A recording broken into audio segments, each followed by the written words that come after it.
Bonjour, je vous propose de continuer à lire le psaume 66, qui est un psaume très, très agréable et sympathique, je vous le dis tout de suite, pour vous donner envie de rentrer dans ce psaume, qui n'est certes pas le plus connu des psaumes, mais qui gagne à être connu, je crois, parce qu'il dit toutes les merveilles de Dieu. D'ailleurs, on le trouve dans le titre. Alors, dans nos Bibles hébraïques, il y a juste écrit au chef de chœur, chant, cantique, psaume, ce que nous avions traduit autrement, évidemment, parce qu'au chef de chœur, probablement que ça n'est pas ça, ça veut dire pour l'ultime, pour le but même de la vie. Le grec a traduit istotélos, c'est-à-dire pour le but, la finalité. Et puis ensuite le chant, etc. Mais la traduction grecque et latine antique avait rajouté chant de résurrection. Donc il s'agit bien d'un cantique qui dit comment Dieu peut nous libérer, nous redonner la vie et nous permettre d'accéder à une existence malgré les difficultés. Donc c'est un psaume extrêmement joyeux qui évoque les merveilles de ce que Dieu a fait au cours de l'histoire d'Israël, en particulier la sortie d'Égypte, la traversée de la mer Rouge, traversée du Jourdain, etc. Et essaye de dire qu'en fait, ces merveilles qui ont été celles pour le peuple à ce moment-là, eh bien, elles sont offertes à tous. Il y a une universalité absolument incroyable dans ce psaume. Et c'est un psaume qui non seulement parle d'universalité, mais parle de la grâce de Dieu donnée sans condition. C'est-à-dire qu'à chaque fois, on évoque ces dons de Dieu, mais sans qu'il soit question de savoir s'il faudrait remplir telle ou telle conditions, critères pour pouvoir y accéder. Donc c'est un psaume de la grâce universelle de Dieu qui donne la vie. Donc c'est tout à fait sympathique. Alors nous avions lu jusqu'au verset 11 que je vais vous relire, non pas en traduction, puisque vous pouvez prendre votre traduction habituelle, vous verrez, mais dans un juxtalinéaire, en quelque sorte, que je fais de l'hébreu. Et puis nous prendrons à partir du verset 12.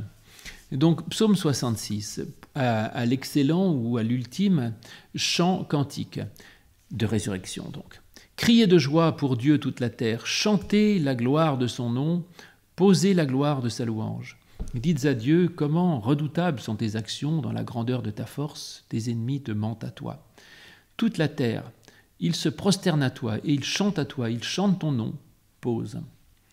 Allez et voyez aux œuvres de Dieu, redoutable agissement sur les fils de l'homme.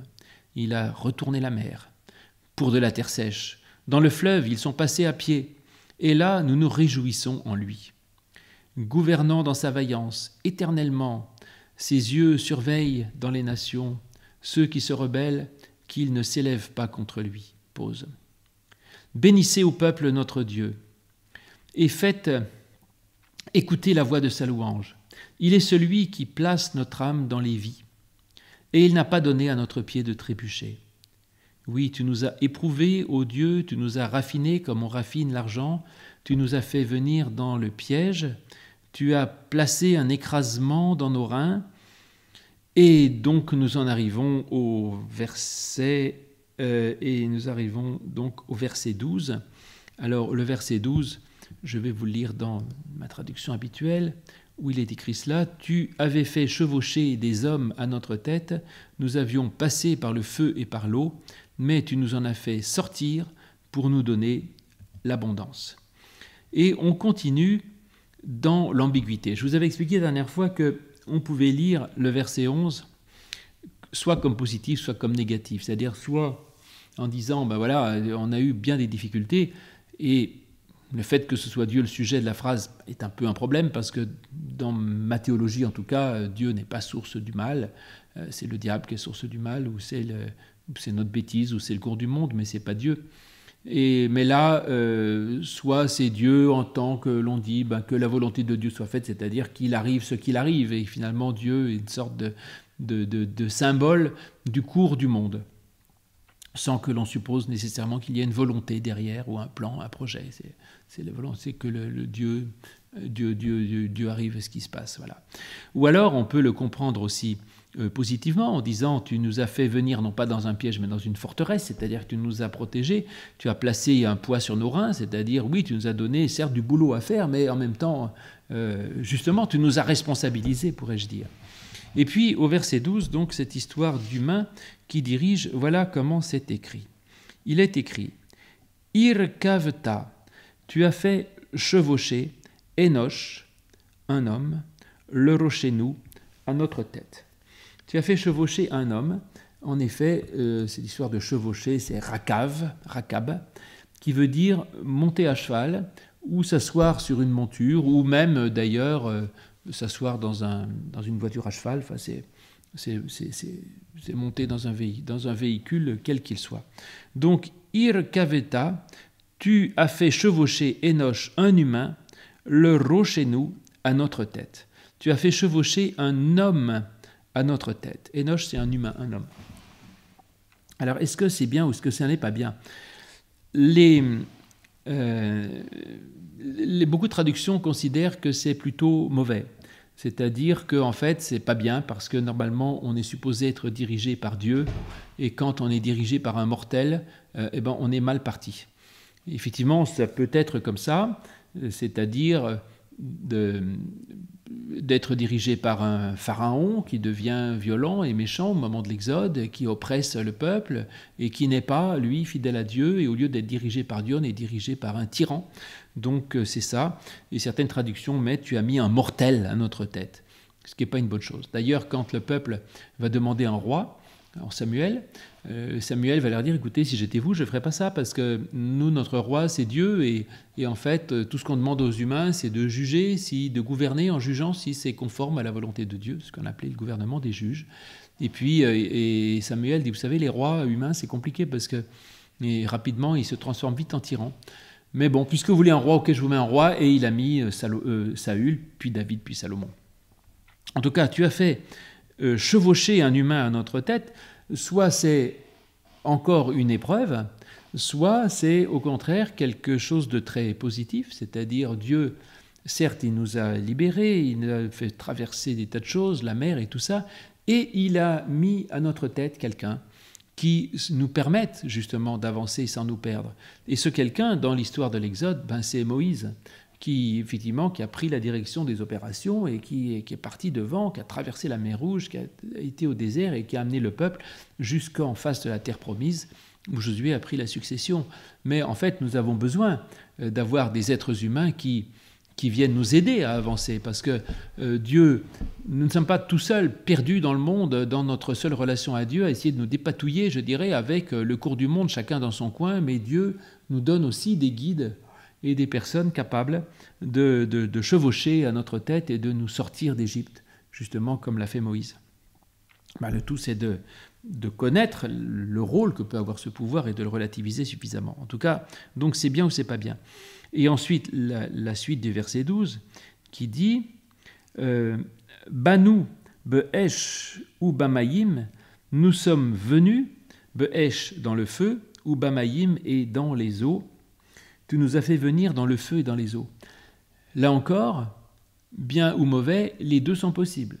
Soit on évoque là deux types d'épreuves, c'est-à-dire la noyade, le fait de perdre pied, de couler, etc. Et puis le feu, c'est la destruction, c'est la perte, l'incendie, la souffrance, la brûlure.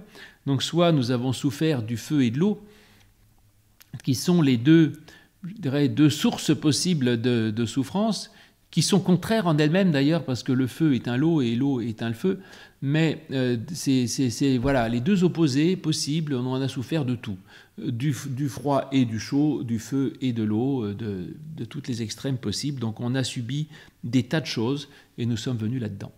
Mais on pourrait aussi le comprendre positivement, là encore. Je vous ai dit, tous ces versets de 10, 11, 12 peuvent être lus en plus ou en moins. Parce que le feu et l'eau, eh bien, ça peut aussi être compris positivement. Par exemple, il y a cette promesse dans l'Évangile, je crois que c'est Jean-Baptiste qui dit « Viendra après moi celui qui vous baptisera de feu et d'eau, ou d'Esprit Saint et de feu, et en baptisé d'eau et d'esprit, d'eau et de feu. » Donc, d'être baptisé dans l'eau et le feu sont aussi des symboles de la présence de Dieu, et pas que des symboles négatifs. Alors pourquoi? Parce que, évidemment, le feu en grande quantité, c'est l'incendie, mais le feu peut aussi être source de lumière, de purification, de chaleur.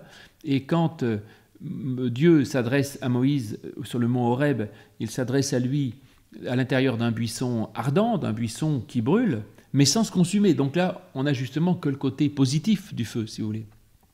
En tout cas, on a un buisson qui brûle, donc on est bien dans le feu.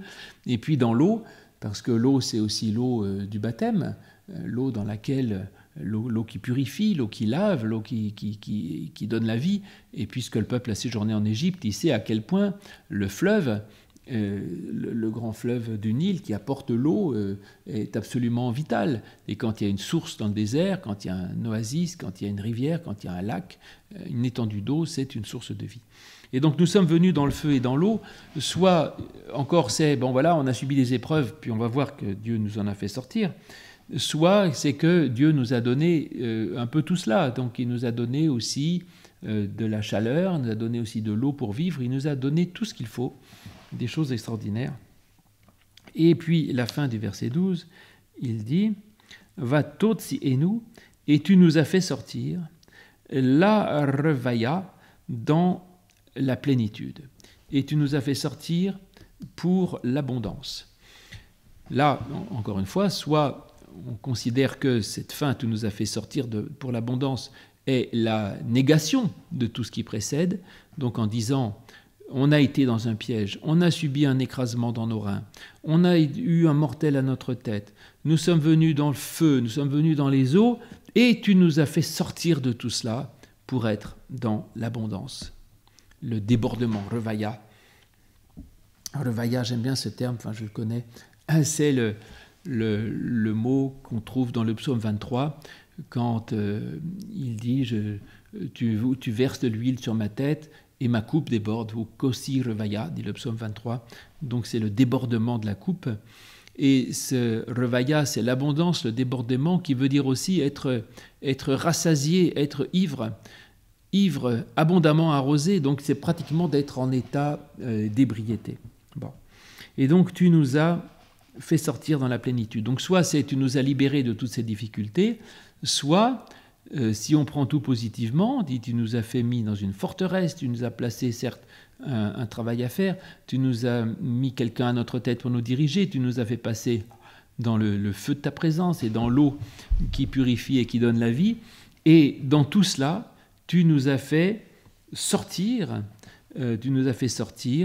pour la plénitude et l'abondance, parce que effectivement, Dieu nous a donné toutes ces merveilles, mais en même temps, il ne les a pas données pour qu'on reste enfermé en soi, à ne rien faire et à attendre et à juste profiter de la présence de Dieu.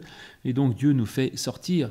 Et peut-être que justement l'ambiguïté de tout ce qui se passe dans ces deux versets précédents nous montre que la vie est à la fois une merveille, une bénédiction, une grâce, et en même temps aussi, c'est vrai, un travail.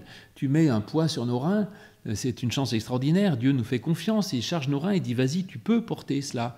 Et Dieu nous fait passer par le feu et l'eau, c'est à la fois pas forcément agréable, mais en même temps, le feu, ça purifie, l'eau, ça nettoie, et même si on n'a pas toujours envie de prendre un bain froid, néanmoins, c'est formidable. Et donc voilà, il y a des tas de choses. Dieu nous fait confiance et il nous fait sortir justement de nous-mêmes, sortir de notre petit confort, et il nous fait nous risquer dans le monde, et il nous fait justement nous risquer peut-être ces difficultés. Et peut-être même qu'il faut du coup comprendre les difficultés qu'il y avait au verset 11 et 12, non pas comme un Dieu pervers qui jouerait avec nous en nous donnant des problèmes, des épreuves, mais comme un Dieu qui assume qu'il nous fait confiance et qu'avec sa grâce, on va pouvoir affronter les difficultés de la vie que nous sommes évidemment obligés de rencontrer dès que nous sortons de nous-mêmes. Ça a été d'ailleurs le problème du peuple, vous savez, quand il sort de l'Égypte et il va dans le désert, combien de fois le peuple n'a pas murmuré contre Moïse en disant « finalement on était mieux en Égypte avec nos marmites pleines de viande, parce que certes on était maltraités, certes on était méprisés et réduits à rien, mais en même temps on avait à manger, alors que là dans ce désert on brûle de soif, on meurt de faim, on n'a rien à manger et on tourne en rond. » Et donc oui, sortir pour l'abondance, c'est aussi assumer d'avoir la difficulté de porter un fardeau sur ses reins, c'est aussi assumer le risque de se mouiller les pieds, de se brûler un petit peu dans le feu et d'être dans la difficulté. Mais néanmoins, je sais que Dieu nous offre tout cela et que c'est un effet de sa grâce parce que nous avons tout ce qu'il faut pour y arriver et qu'il nous fait venir dans l'abondance par là.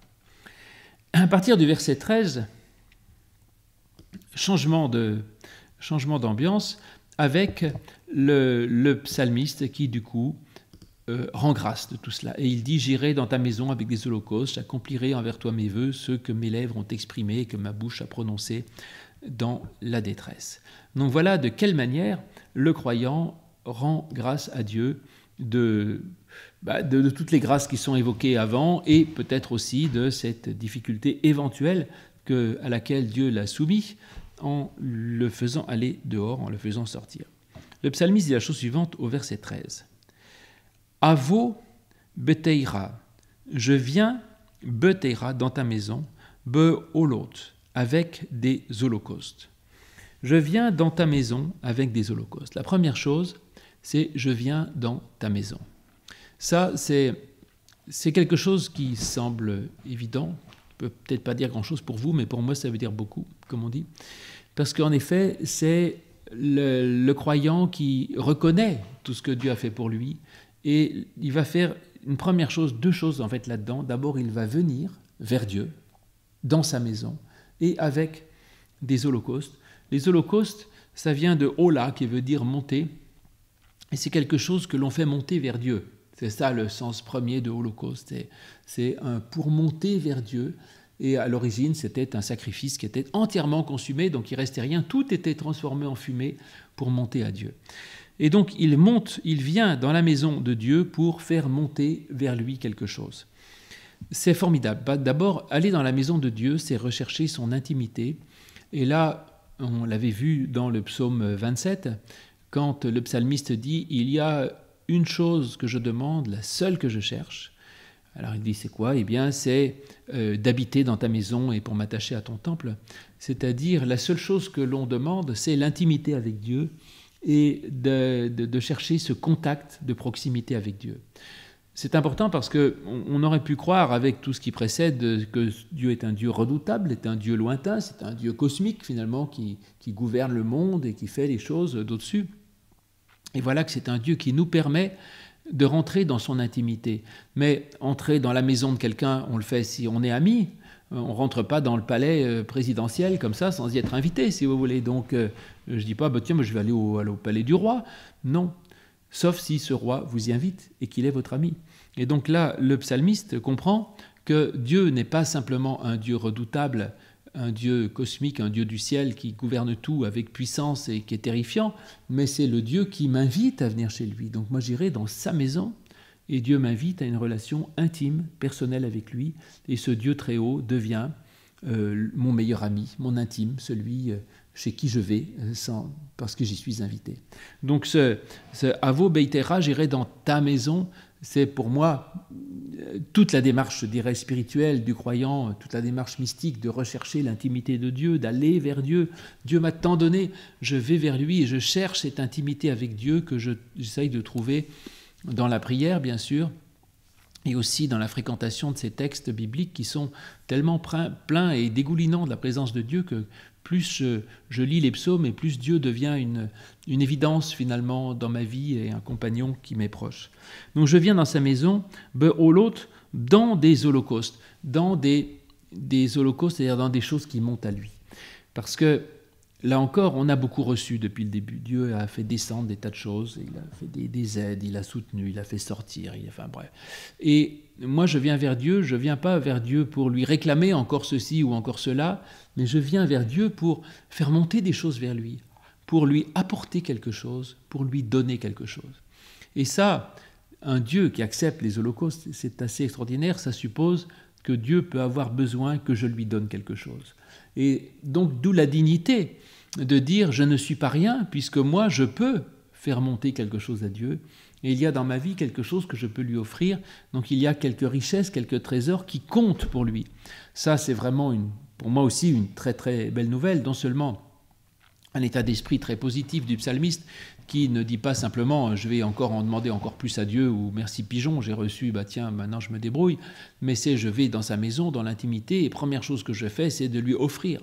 Comme les mages, les trois mages, quand ils vont vers Jésus, et qu'ils le découvrent à Bethléem, ils ne lui réclament rien, ils lui offrent de l'or, de l'encens et de la myrrhe, donc ils font monter vers lui leur trésor. Eh bien voilà, je viens dans sa maison, dans ta maison, avec des holocaustes, et c'est ça qu'il fait, première chose formidable. Et ensuite, Achalem lecha nadarai, j'accomplirai pour toi mes vœux. J'accomplirai ou j'accomplis, hein, c'est présent ou futur, en hébreu il n'y a pas de distinction. J'accomplis pour toi mes vœux. Alors, il parle là, dans tout ce verset, d'abord au singulier, je vais le noter, parce qu'avant c'était « il nous a fait ceci, il nous a fait cela », et tout à coup c'est « moi, je fais ça », c'est-à-dire qu'il prend à son compte une démarche personnelle. Et la démarche de relation à Dieu, là, n'est pas une démarche collective, donc ce n'est pas la prière de toute l'Église à laquelle je m'associe, c'est « moi, en tant que croyant, je vais dans la maison de Dieu ». Et je lui fais monter mon holocauste, et je lui accomplis mes vœux. J'accomplis pour toi mes vœux. Ces vœux sont effectivement importants, c'est-à-dire ce qu'il a voulu, et peut-être que le premier cadeau que l'on peut faire à Dieu, c'est d'être fidèle à ce qu'on lui dit, c'est-à-dire que notre parole soit vraie, et on lui dit, écoute, voilà Seigneur, je veux faire ça, et on le fait, c'est-à-dire d'être fiable vis-à-vis de Dieu. Et donc, j'accomplis mes vœux, comme le dit le Christ dans le Sermon sur la montagne, que votre oui soit oui, que votre non soit non, c'est-à-dire soyez fidèles vis-à-vis de Dieu, et n'essayez pas de tromper Dieu. On avait vu au début au verset 3, que Dieu était formidable et digne de crainte et qu'il est dans la force, mais que ses ennemis lui mentent. Et donc, plutôt, ceux qui lui mentent sont ses ennemis, on pourrait dire aussi. Ceux qui te mentent, ce sont tes ennemis. C'est-à-dire que mentir à Dieu, c'est essayer de pas faire les choses d'une façon claire et ferme avec lui. Dieu, de toute façon, nous connaît, et ce que nous pouvons faire de mieux, c'est d'être totalement transparent avec lui et totalement clair. C'est, je crois, une fois de plus, le rôle de la prière. La prière, c'est pas de maquiller les choses, c'est de dire son cœur et de s'exposer en totale transparence vis-à-vis de Dieu, parce qu'on a confiance en lui et qu'on sait que Dieu, lui, nous comprend, qu'il nous écoute, qu'il nous reçoit, qu'il nous pardonne et qu'il nous soutiendra. Donc voilà, ce que je fais, c'est que donc j'accomplis pour toi mes vœux. Et au verset 14, Asher patso shefatai, Asher, ce que, alors Asher c'est un relatif, je ne sais pas très bien comment le traduire là d'ailleurs, peut-être que c'est la suite du verset précédent, mes vœux, donc lesquels, c'est ceux pour lesquels, patso shefatai, pour lesquels se sont ouvertes mes lèvres. Donc ceux pour lesquels mes lèvres se sont ouvertes, donc ce qu'il a dit, il va le faire, voilà, tout simplement. Ve diberpi, et ce qu'a dit ma bouche, betsarli, dans mon angoisse pour moi. Donc j'accomplis pour toi mes vœux, ceux pour lesquels mes lèvres se sont ouvertes, et ma bouche a parlé dans mon oppression. Ça c'est intéressant aussi, j'aime bien cette idée. C'est que la question c'est que faire plutôt se souvenir des moments où on a eu besoin de Dieu. Parce que c'est vrai que quand tout va bien, finalement on a tendance à oublier Dieu et à ne plus lui être fidèle. Et ce que dit le psalmiste, et ça c'est remarquable, je me le prêche aussi à moi-même, je le fais sans doute pas assez, c'est de dire, certes, quand tu es dans la difficulté, tu sais faire appel à Dieu quand tu es dans l'oppression. Et là, tu dis, Dieu, si c'était possible cela, et puis si vraiment tu m'aides, alors ceci, alors cela. Et puis une fois que tout va bien, on oublie Dieu et on profite simplement de la situation en oubliant complètement Dieu qui est là.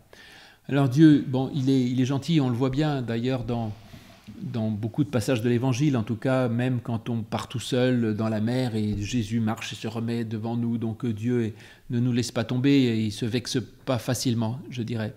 Encore qu'on peut voir, j'ai un texte auquel je pense, mais bon, Dieu ne se vexe pas facilement et il se rend facilement disponible, mais en tout cas, il faut éviter de dire, tu ne penses à Dieu que quand ça va mal, et puis dès que ça va bien, tu n'y penses plus. Certes, c'est une réaction très humaine. Il y a un petit dessin de montagne humoriste Samy Vell que j'aime bien, où on voit deux guides qui parlent entre eux et qui parlent des des clients qu'ils ont sauvés, des secouristes, quoi. Et ils disent, avant ils disent ma fortune est à vous, et après ils vous donnent 2 balles.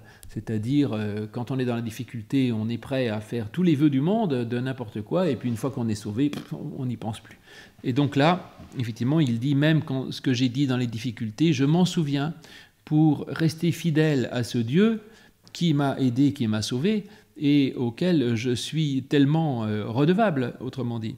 Et donc c'est, je crois, effectivement assez important, et donc de se souvenir et d'être fidèle à Dieu pour garder avec Dieu une relation aussi dévouée, aussi importante, aussi fiable que l'on peut avoir avec lui dans les moments de difficulté où on se sent proche de Dieu, et qu'arriver à garder ce type de relation même quand tout va bien, pour être capable, par exemple, même bien sûr, de rendre grâce. Et puis le verset 15, « Olot merhim et a'ale lecha » des holocaustes, merhim, c'est de graisse, de ce qui est gras, ce qui est beau, donc des holocaustes pleins de graisse, c'est merveilleux, des holocaustes formidables. Ele lecha, je fais monter vers toi, im ketoret, avec de l'encens ou avec de la fumée, je ne sais pas, elim, des béliers, arasé, bekar, je ferai, bekar, im, atodim, du gros bétail avec des boucs, pause. Donc des holocaustes, je ne sais pas très bien quoi, d'ailleurs, de bêtes grasses, mettons. Des holocaustes de bêtes grasses, je fais monter vers toi, avec de la fumée, avec des béliers, je fais du gros bétail avec des boucs. Donc bref, il offre tout ce qu'il a de plus précieux, en fait.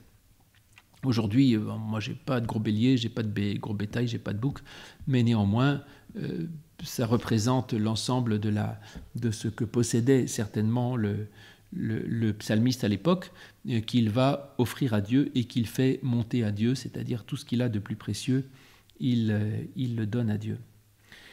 Alors, on peut rentrer néanmoins un peu dans les détails, toujours ces holocaustes, des choses que l'on fait monter à Dieu, mais là, c'est peut-être pas que ça, parce que ces holot merim, ces holocaustes de bêtes grasses, me'ach, c'est ce qui est gras, ou la possession, mais ça vient a priori de macha, qui veut dire essuyer, nettoyer, effacer. Dans 98% des cas, ça veut dire effacer, en fait.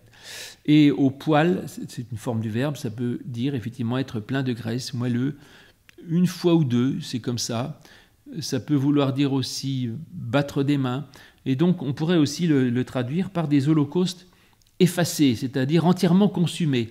Et ça, ce serait plus logique d'ailleurs que les bêtes grasses. Des holocaustes où tout est consumé. Vraiment, tout est brûlé. Je vous l'ai dit, l'holocauste, tout est brûlé pour être monté à Dieu. Des holocaustes entièrement brûlés, je fais monter à toi, avec ketoret, avec de l'encens, ou de la fumée, je ne sais pas. Enfin, c'est des choses qui montent, mais l'encens est aussi l'image de la prière.